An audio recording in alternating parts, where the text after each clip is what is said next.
Why are Brexits like buses? Well, you wait all this time and then two come along together, or at least an England exit, of course, from the Euros.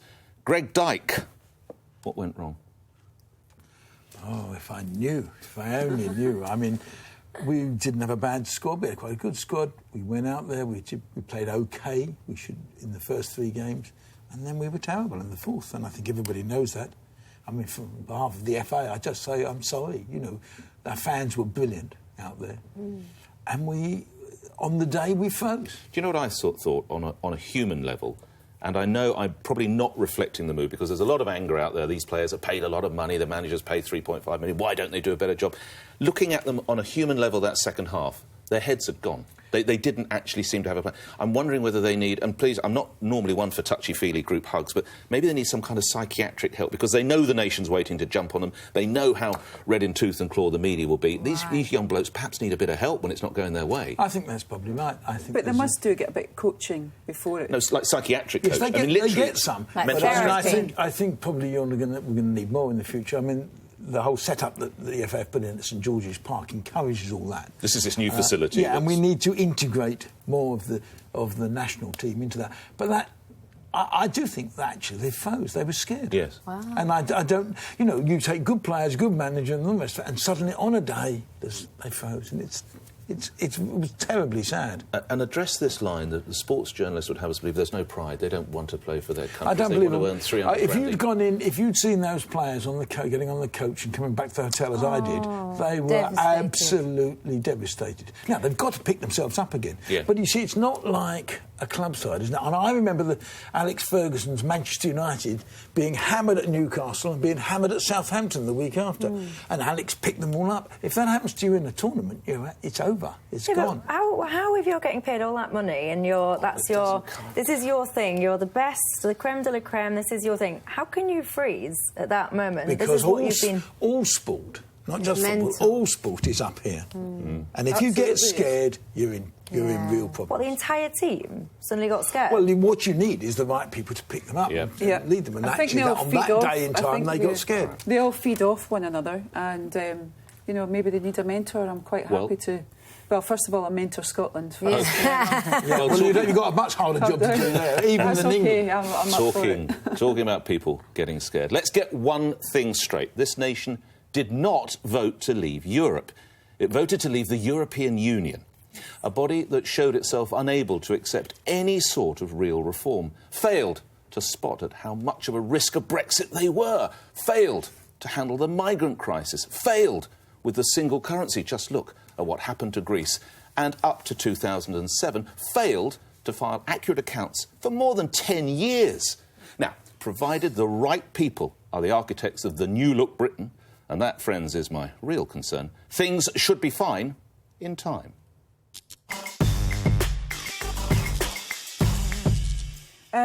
I tend to agree with you, Nick. Wow, we've got there. No, we have got there. I think there's a lot of things wrong with the European Union. But, you know, we don't live in a perfect world, and I think we all have to work together. I'm scared for the future, for the normal people, for the working class people, the jobs, inward investment. I'm worried about business. And I don't think that it's going to be all sorted out within the next number of years. I think it's going to be 10-plus years. And that's pessimistic. Remember, we begged to be in the EU, and we've lived in a relatively peaceful EU as well. And I fear for the security of our country, and I fear for business as well. And the rest of the world is looking at us and thinking we're nuts. You know, we're a little island stuck on the edge of Europe, and they're thinking we're mad. And who's on our side?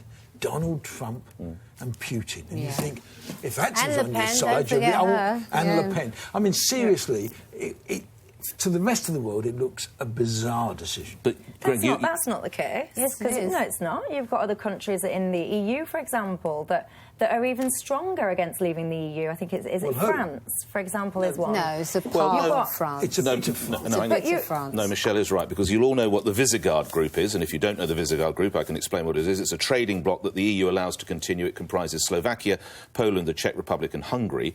And you've already got Austria and Spain seeking to join that, and they're holding a meeting in Vienna. So you might even have a splintering joining, as I say, this Visegrad group. So Michelle is right. Let me just ask you this before I come back to you. That's why Michelle, it's going to be why did you vote Leave? Was it the sovereignty? Just briefly. No, my preferred option was to be in a reformed EU, because I don't believe that the EU was fit for purpose. Thank you. And I debated and wrestled and I listened to everyone. All of the Remainers were saying, we will stay within the EU and we will reform it.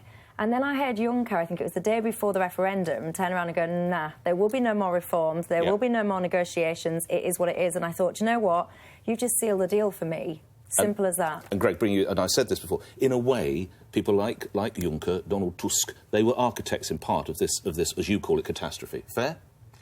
Yeah, I think they are.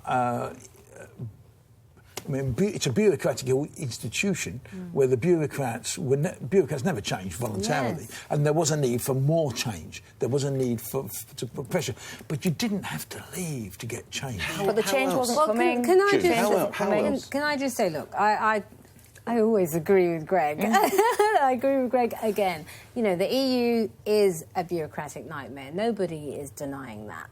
But at the end of the day, so is the UN. You know, so is NATO. That is the nature of these institutions. But the UN and wait, let me finish. No. Well, it kind of does. Let me finish. So, if we look at, let's say, the trade deals, so we now have to renegotiate something like 56 trade deals on top of whatever we're going to decide and agree with the EU itself. We don't even have enough trade negotiators to begin that process. Here comes this negativity. It's not negativity. It's about looking at the reality of the situation we find ourselves in. Answer the central point. And it's grave. It's not easy. 2 words. I always like giving quick questions. Go on. Answer the central point. Failing institution. I wouldn't say failing institution. It's so why the increasing unrest? An institution that needs reform. But Nick, and no one ever said that wasn't the case. If you look at the polls amongst the people who voted out, the top thing was sovereignty. Yeah. Right. And I understand that. Yeah. The second one was immigration. We could have done something about immigration. Well, we could have. No, but we could in the discussion in the internal. Now, I think you tried. I think this. No, but if we're going to end up doing a deal, with the EC, you know what's going to happen? We're going to accept that, some of the outers have already said, we'll accept the same level of freedom of movement of labour. Daniel Hammond has said that. If you notice what Theresa May said this morning, it was very interesting. She said, whatever deal is done, will not be able to settle for the same level of migration hitherto seen. So is there going to be some kind of yield to set some kind of deal? It might be worse. Fine. If we end up having to sign up to Schengen, it could be a lot worse. If we end up like a Norway system... But Nick, the reason so many kids... Younger people, they're not kids, but they're younger than me. Younger people voted to stay in. Is that movement of labour? That's what their life has been. They can get a job in France or a job in Portugal. Michelle, you're making it sound like we're going to put up border posts. I know, this is what I don't understand. It's tell me what you're going to do in Ireland, then. We've come out of a political union. Yeah, I agree that is a problem. We've come out of a political union. They decide to stay. But these young kids, they can still travel, they can still apply for jobs, they can still move. No one's suddenly put a fence up and locked it. We don't know what terms. We don't know what terms. You know, I lived and worked in America for 8 years. That was not an easy process to get the relevant paperwork. So the wonderful thing about the EU system was we could move as if you were moving to Manchester. That's gone now. So for young people... Well, it hasn't gone yet. No, but in 20 years... I agree, it's in 20 years' time, all these people who vote, or the vast majority of people who vote to go out will be gone, because they won't be... They'll be like me. They'll be, they'll either be in the home or they'll be gone.